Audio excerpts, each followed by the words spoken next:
সংস্কার আর নির্বাচন আমি কোনোটাকে পরস্পর বিরোধী হিসেবে দেখি না।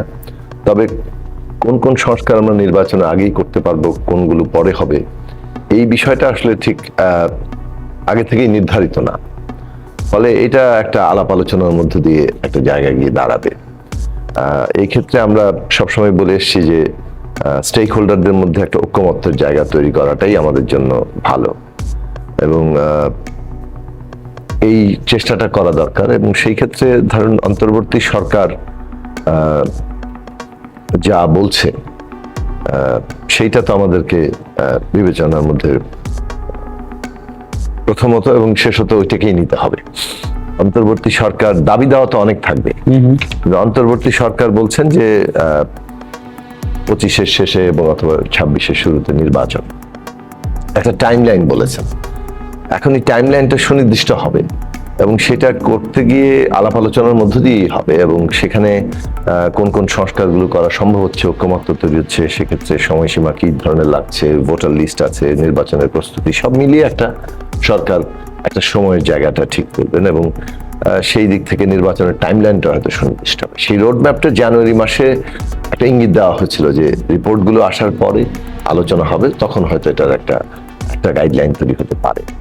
তো এখন আগাম একটা 16 ডিসেম্বরে প্রধান উপদেষ্টা জানিয়েছেন যে এইরকম একটা সময়সীমা, তো সেইটা বরং একটা জায়গা ঠিক করেছে যে অন্তত একটা সময়সীমা পাওয়া গেছে, এবং এখন আলাপ আলোচনার কথা বললেন কয়েকবার জোনাস কি আলাপ আলোচনা যথেষ্ট হচ্ছে কিনা এটি নিয়েও অনেক বড় অনেক রাজনৈতিক দলের আমরা মনে করি যে পরিমাণে আলাপ আলোচনা হওয়া দরকার ছিল, এবং সেটা কেবলমাত্র পলিটিক্যাল ট্রানজিশন বা রাজনৈতিক উত্তরণ প্রশ্নই নয়, একেবারে দৈনন্দিন রাষ্ট্র পরিচালনার ক্ষেত্রেও সেই আলাপ আলোচনার জায়গাটা খুব বেশি হয়নি। কয়েকটা ইস্যু ভিত্তিক 2-3-4 বার আলোচনা হয়েছে। তো এবং আমরা আলাপ আলোচনা করার জন্য একটা কাঠামোগত জায়গা তৈরির ক্ষেত্রেও কথা বলেছিলাম, সেটা হয়তো এখনো পর্যন্ত সেটা বাস্তব রূপ নেয়নি। আলাপ আলোচনা দৈনন্দিন অনেকগুলো প্রশ্নে সেভাবে যে হওয়া দরকার ছিল আমরা মনে করি সেটা হয়নি, কিন্তু রাজনৈতিক উত্তরণের বিষয়ে যে কংক্রিট আলোচনা, সেটার ক্ষেত্রে আমি মনে করি যে সরকারের বক্তব্যের একটা যুক্তি আছে। তা তো অনেকগুলো সংস্কার কমিশন গঠন করছে, সেই সংস্কার কমিশনগুলো নানা পক্ষের সাথে আলাপ আলোচনা করে তারপর নিজেদের তাদের গবেষণা, মতামত, চিন্তা, এগুলো সবকিছু মিলে একটা প্রস্তাব তৈরি করছেন সরকার জন্য, যেটার ভিত্তিতে সরকার আবার স্টেক হোল্ডারদের সাথে আলোচনায় বসবে।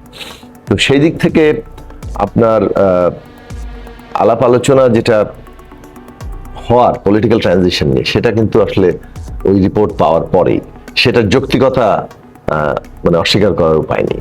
ফলে সেটার জন্য আমরা নিশ্চয়ই অপেক্ষা করতে 5 তারিখ পর্যন্ত যেহেতু একটা সময় আছে যে রিপোর্ট দেওয়ার, তারপরে আলোচনাগুলো হবে, এবং সেই ক্ষেত্রে আলাপ আলোচনা অনেক সিরিয়াসলি সময় নিয়ে আলাপ আলোচনা করা দরকার। এই অন্তর্বর্তী সরকারের গুরুত্বপূর্ণ কাজ হচ্ছে এই আলোচনাটা সময় নিয়ে করা, যাতে করে এখানে জাতীয় ঐক্যমত্য প্রতিষ্ঠা করা যায়। একই সাথে আমি মনে করি যে যেহেতু সময়টা খুব অল্প সময় না, যে খুব দ্রুত এই 2-3 মাসের মধ্যে নির্বাচন ঘোষণা করা হচ্ছে, এরকমটা বাস্তবতাটা এখনো হয়নি। তার মানে হচ্ছে যে এখন পর্যন্ত প্রায় 1 বছর, সরকার যেটা টাইমলাইন বলেছে সেইটা যদি সময়সীমা হয়, তাহলে কিন্তু 1 বছর তো রাষ্ট্রটা পরিচালনা হবে। এই রাষ্ট্রের দৈনন্দিন কাজ, জনগণের সংকট, এইসব প্রশ্নেও এই সরকারের যে সমর্থন ভিত্তি, শিক্ষার্থী বলেন, রাজনৈতিক দল বলেন, শ্রেণী পেশার অংশীজন বলেন, তাদের সাথে তো তার ঘনিষ্ঠ যোগাযোগ এবং পরামর্শ, সমর্থন, সহযোগিতা, এই সবগুলো জিনিসের প্রয়োজন আছে।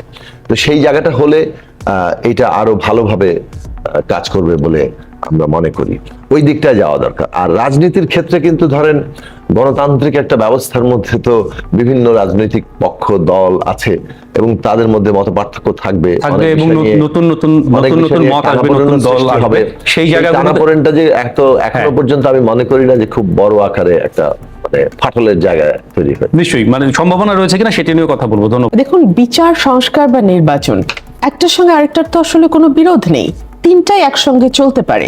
এবং বিচারের ব্যাপারে যেই কথাটি না বললেই না, আওয়ামী লীগের পতনের পর এবং শেখ হাসিনা পালিয়ে যাবার পর আমরা দেখলাম অনেক মানুষের একটা তালিকা, যেটা সেনাবাহিনী বলল তাদের কাছে আছে 800 সামথিং or 700 সামথিং, তাদেরকে কিন্তু আমরা আর পেলাম না, এবং এটা নিয়ে আমরা কিন্তু আর কোনো আওয়াজও শুনতে পেলাম না। আমরা দেখলাম র্যান্ডম মামলা হচ্ছে, যাদের বিরুদ্ধে হয়তো 302 এর মামলা খুব সহজেই হতে পারে তাদের বিরুদ্ধে অন্য ধরনের মামলা হচ্ছে, আবার যাদের বিরুদ্ধে হয়তো অর্থনৈতিক কেলেঙ্কারি নিয়ে মামলা হওয়া উচিত তাদের বিরুদ্ধে আমরা দেখলাম 302 এর মামলা হচ্ছে। সো এক ধরনের হযবরল। আমরা দেখলাম জাতিসংঘ থেকে ফ্যাক্ট ফাইন্ডিং যেই কমিটি এসছে, সমকালে একটা ছোট রিপোর্ট ছাপা হয়েছে যেখানে বলছে যে তথ্যগুলো তারা চাইছে সেই তথ্যগুলোর ব্যাপারে সরকার যথাযথ সহযোগিতা করছে না, এবং একবার না তারা বোধহয় দুবার এসছে কিন্তু যথাযথভাবে সরকারের কাছ থেকে তথ্য পাওয়া যায়নি। সরকারের কাছে তারা তালিকা চেয়েছে, নাম চেয়েছে, বয়স চেয়েছে, লিঙ্গ চেয়েছে এবং ধর্ম পরিচয় জানতে চেয়েছে, মানে আহত এবং নিহত মানুষদের। সরকার কিন্তু দিতে পারেনি। 1 থেকে 15 তারিখ পর্যন্ত কাদের উপরে এইরকম টর্চার হয়েছে এই তালিকাটা সরকার সঠিকভাবে দিতে পারেনি।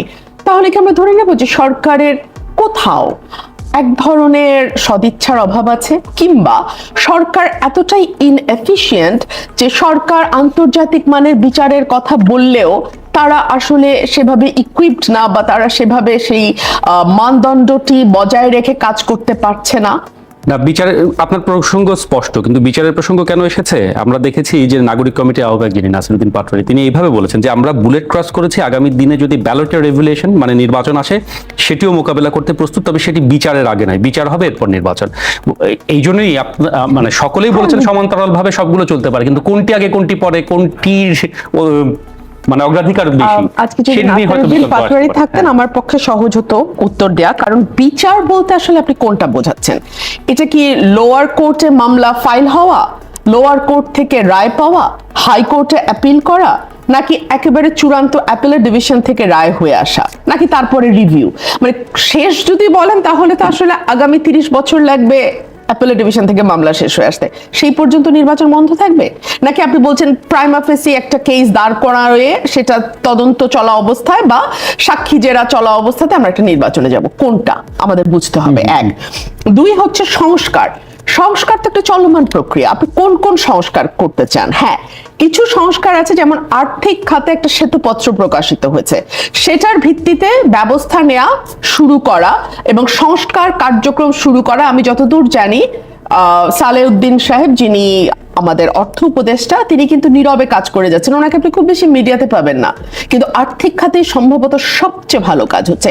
এবং এর মধ্যে আপনারা যদি আমাকে প্রশ্ন করেন বেস্ট স্টেপ কোনটা ছিল, সেটা হচ্ছে কোনো রকম কোনো দ্বিধাদ্বন্দ্ব না করে সত্য প্রকাশ করা।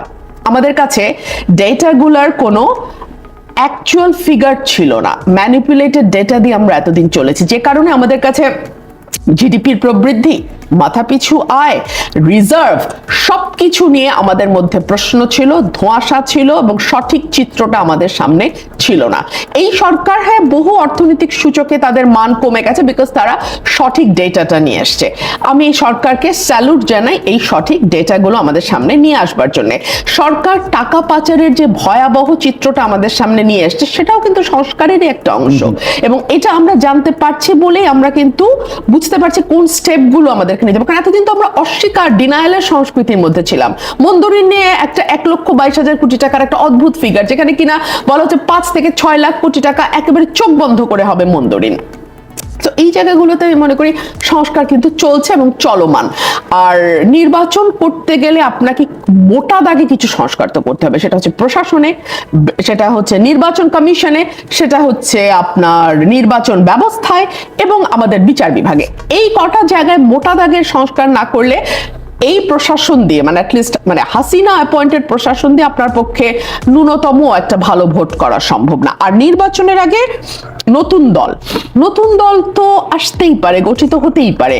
এবং আমি আগেও আমার বিভিন্ন টকশোতে প্রশ্ন যখন এসছে আমি বলেছি যে অফকোর্স নতুন দলকে আমরা সকলেই স্বাগত জানাই, এবং বাংলাদেশে নানান মতের দল থাকবে, কিন্তু কিছু জায়গায় তো আসলে ঐক্যমত থাকতেই হবে। যেমন নির্বাচনটা যেই ক্ষমতায় আসুক ম্যানিপুলেট করবে না, যেই ক্ষমতায় আসুক মনস্টার হয়ে উঠবে না, যেই ক্ষমতায় আসুক এক ব্যক্তির হাতে ক্ষমতা সব কুক্ষিগত করে রাখবে না, মানুষের কথা বলবার বা মিডিয়ার প্রেস ফ্রিডম যেটা সেটা থাকবে, মানবাধিকার লঙ্ঘিত হবে না, অ্যাটলিস্ট গুম বিচার বহির্ভূত হত্যা বা হেফাজতে বিভৎস টর্চারের মতো টর্চার হবে না, মানে মৌলিক বিষয়গুলোতে ঐক্যমতের মৌলিক বিষয়গুলোতে থাকতে হবে। আর যদি সরকারি সুযোগ সুবিধা নিয়ে কোনো দল গঠিত হয়, সেটা নিয়ে ডেফিনেটলি অন্য রাজনৈতিক দলগুলোর তো কিছু কথা থাকবেই।